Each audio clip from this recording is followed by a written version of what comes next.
Hello students, class 9 के students, आपके लिए ये वीडियो है बेटा।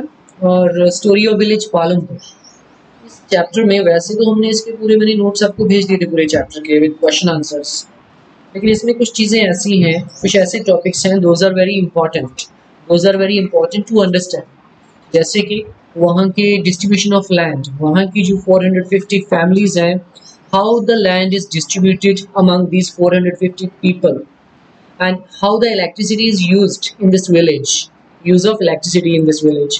Then what is multiple cropping, modern farming methods and surplus farm production. ये जो 5 टॉपिक हैं, these are very important to understand. तो इनके ऊपर मैंने ये वीडियो बनाई है, all will listen carefully. तो जरा ध्यान से सभी सुनो। ओके, स्टार्ट करते हैं ना। यहाँ पे देखिए, यहाँ पे है distribution of land in Palampur village. Land को किस तरह से लोगों में डिवाइड किया गया है।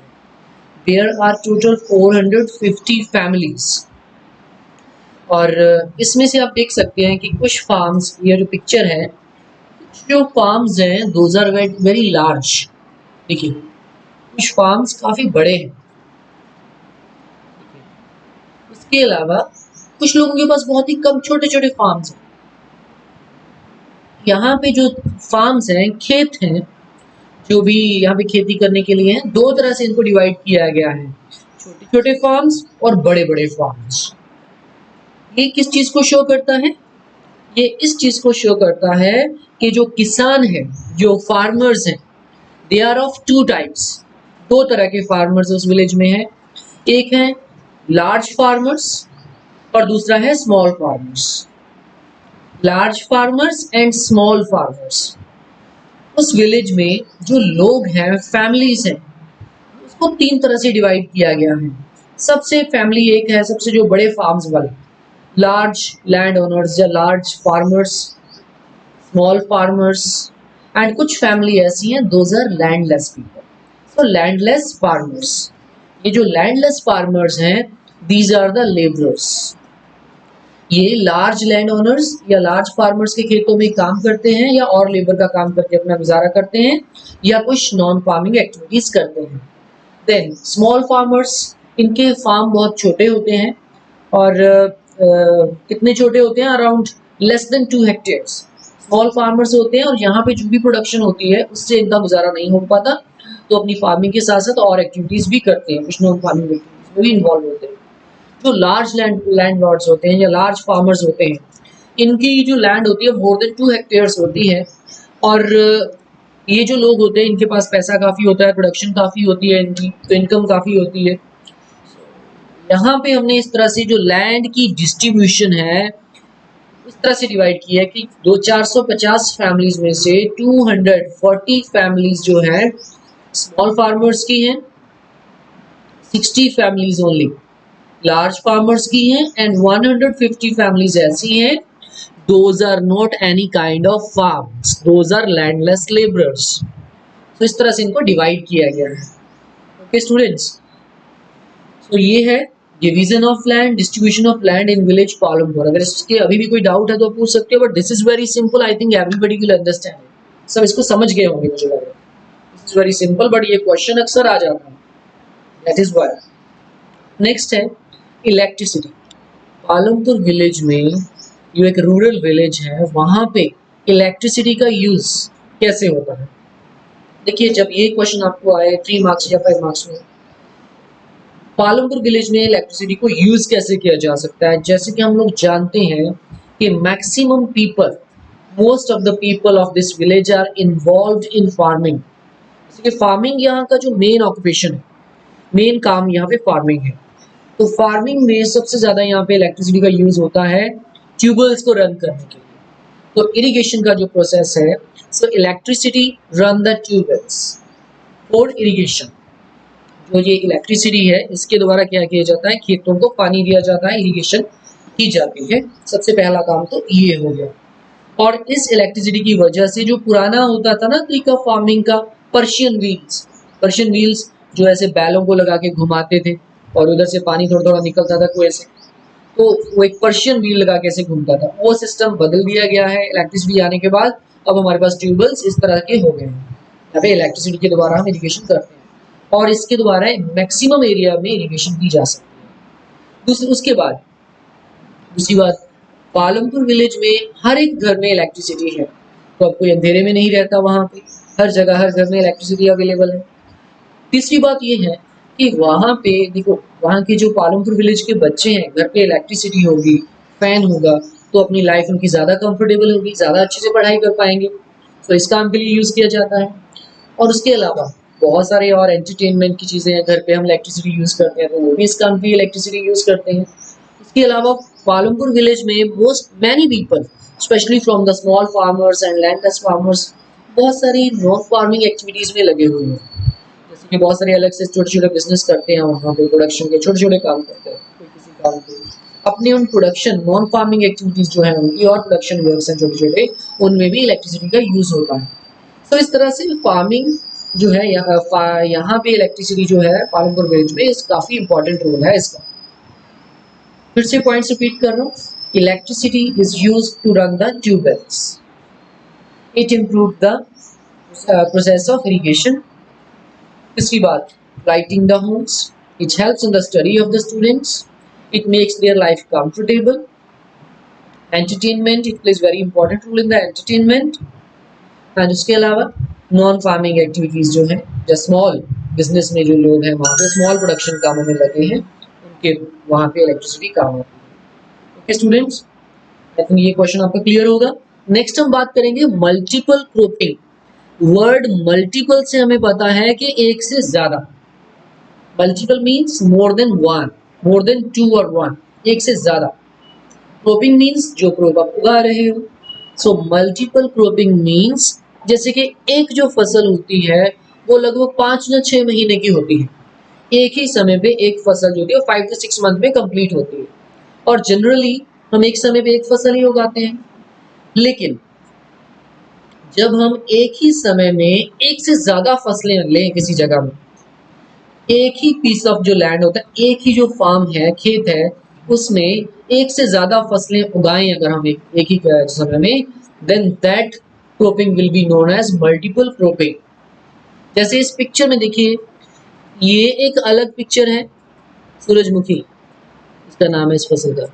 ये एक अलग पिक्चर है, अलग फसल है, ये वाली एक अलग फसल है।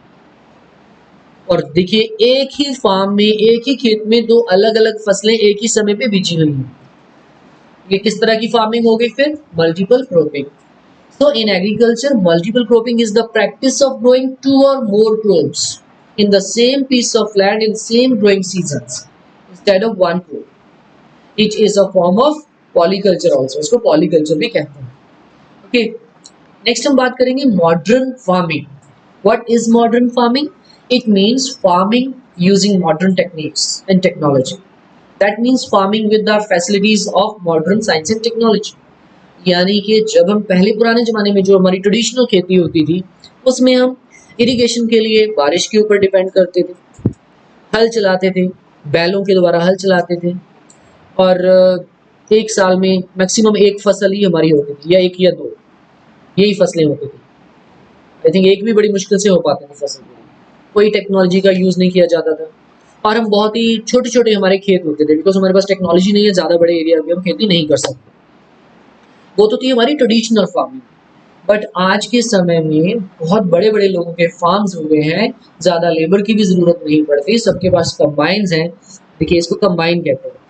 एक ही समय में ये 50 बंदों का काम कर, 50 से भी ज़्यादा लोगों का काम कर सकते हैं। जिस काम को करने के लिए 20-30 या 40 बंदों को 15-20 दिन लगते हैं, उसको ये एक मशीन सिर्फ एक दिन में या कुछ घंटों में ही खत्म कर देती है।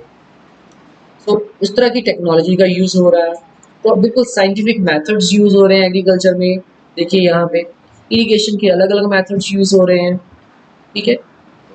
अब जो है बिल्कुल न्यू टेक्निक्स जो है इनका यूज़ हो रहा है खेती में, और इस न्यू टेक्निक्स और मॉडर्न फार्मिंग कहते हैं। मॉडर्न फार्मिंग की अलग अलग मॉडर्न टेक्निक्स को यूज़ करने के कारण प्रोडक्शन बहुत ज़्यादा बढ़ी है।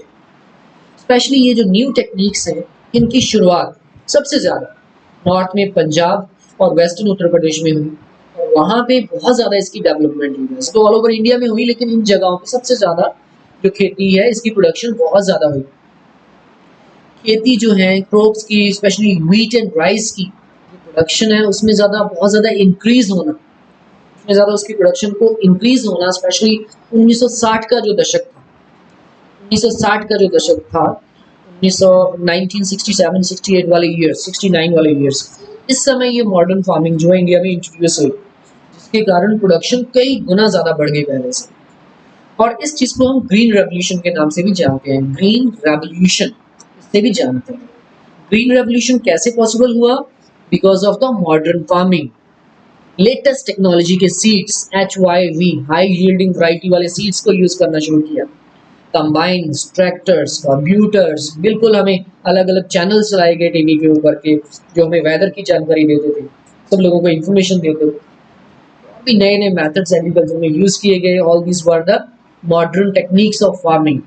और बिल्कुल modern techniques of farming, modern technology को फार्मिंग में यूज करना, this is known as modern farming. I think ये क्लियर होगा अभी। अब हम लास्ट वाला जो टॉपिक है इसमें बात करेंगे सरप्लस फार्म प्रोडक्शन। देखिए, अगर हम अपनी फार्मिंग में इस तरह से मॉडर्न टेक्निक्स को यूज हमने किया, स्पेशली 1960s, इसका जो 1960 का जो डिकेड था, इसके लास्ट ईयर्स तक हमने अपनी खेती में देखिए ये कंबाइंस हैं और अलग अलग मशीनें यूज कर रहे हैं और साइंटिफिक टेक्नोलॉजी यूज कर रहे हैं। इसके कारण हमारी देखिए इधर प्रोडक्शन बहुत बढ़ गई, कई गुना ज़्यादा व्हीट, राइस और अलग अदर जो क्रॉप्स है वो बढ़ने ज़्यादा हमारे पास होनी शुरू हुई। पुराने ज़माने में तो जो हमारे पास जो भी प्रोडक्शन होती थी वो अपनी फैमिली के यूज़ के लिए ही रखते थे, अपने खाने के लिए ही उसको यूज़ करते थे। लेकिन with the help of modern farming अब हमारी प्रोडक्शन पहले से कई गुना ज़्यादा बढ़ गई। तो हमने जो भी प्रोडक्शन हुई अपनी फैमिली यूज़ के लिए रखने के बाद भी बहुत ज़्यादा एक्स्ट्रा हमारे पास प्रोडक्शन होती थी। अब इस एक्स्ट्रा प्रोडक्शन को ही हम सरप्लस फार्म प्रोडक्शन कहते हैं। इस सरप्लस फार्म प्रोडक्शन को हम मार्केट में बेच के बहुत अच्छा खासा पैसा कमा सकते हैं, जिसके कारण जो फार्मर्स हैं वो काफ़ी ज़्यादा रिच हो रहे हैं, उनकी इनकम काफ़ी ज़्यादा बढ़ रही है, स्पेशली लार्ज फार्मर्स जिनके पास लैंड एरिया ज़्यादा है, लेटेस्ट टेक्नोलॉजी खरीदने के लिए सब सोर्सेज हैं, तो जिसके कारण ये लोग ज़्यादा प्रॉस्पेरस लाइफ जी रहे हैं, ज़्यादा इनके पास पैसा है। Surplus farm production means extra production, जितना चाहिए अपनी ज़रूरत के लिए उससे भी ज़्यादा प्रोडक्शन होना और एक्स्ट्रा को बेच के अपनी इनकम गेट करना, that is surplus farm production. Okay, I think हमारे ये जो टॉपिक अभी क्लियर होगा कि सरप्लस फार्म प्रोडक्शन क्या होती है, मॉडर्न फार्मिंग क्या होती है, मल्टीपल क्रॉपिंग क्या होती है, electricity, how the electricity is used in village Palampur and how the land is distributed among the people of village Palampur. तो ये चीज़ें आई थिंक सबको समझ आ गई होंगी। ठीक है, अगर कोई प्रॉब्लम है तो मुझसे पूछ सकते हो। अभी तक के लिए इतना ही, नेक्स्ट कोई न्यू टॉपिक के साथ फिर मिलेंगे। ठीक है, अभी तक के लिए students bye bye, take care और अपना पढ़ते रहिए, अपनी पढ़ाई करते रहिए, रिवीजन करते रहिए, अपना काम बंद नहीं करना, पढ़ना बंद नहीं करना। Okay students, bye bye.